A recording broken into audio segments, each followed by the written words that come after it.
So why is configuration hard to get right? First, it's difficult to define what we mean by correct behavior in the first place. Second, the interactions between multiple routing protocols can lead to unpredictability. Furthermore, each autonomous system on the internet is independently configured, and the interaction between the policies of these autonomous systems can lead to unintended or unwanted behavior. The third reason that configuration is hard is that operators simply make mistakes. Configuration is difficult, and network policies are very complex. Furthermore, network configuration has historically been distributed across hundreds or more network devices across the network, where each device is configured with vendor-specific low-level configuration.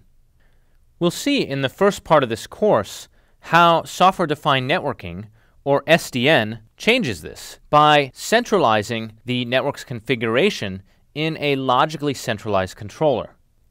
At a very high level, software-defined networking provides exactly the primitives that operators need to run the network better. In particular, SDN provides operators three things. The first is network-wide views of both topology and traffic.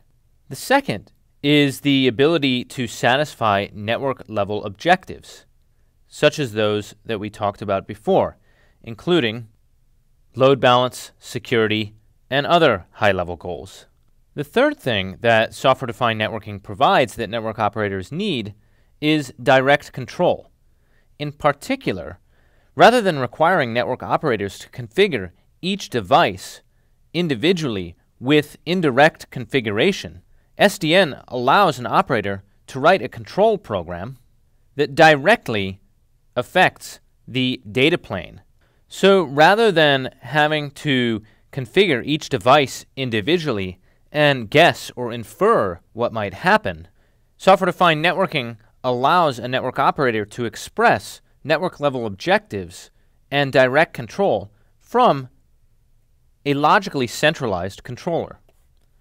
So to make network operations easier, routers should forward packets, since router hardware is specialized to forward traffic at very high rates.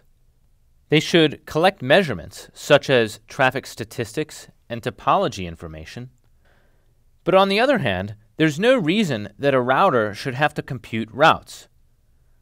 Although conventionally routing has operated as a distributed computation of forwarding tables, the computation doesn't inherently need to run on the routers. Rather, the computation could be logically centralized and controlled from a centralized control program.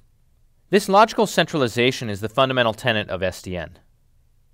So a simple way of summing up software-defined networking is simply to remove routing from the routers and perform that routing computation at a logically centralized controller. Now, of course, SDN has evolved to incorporate a much broader range of controls than simply routing decisions, and we'll talk about the range of control that SDN controllers enable in today's networks throughout this lesson.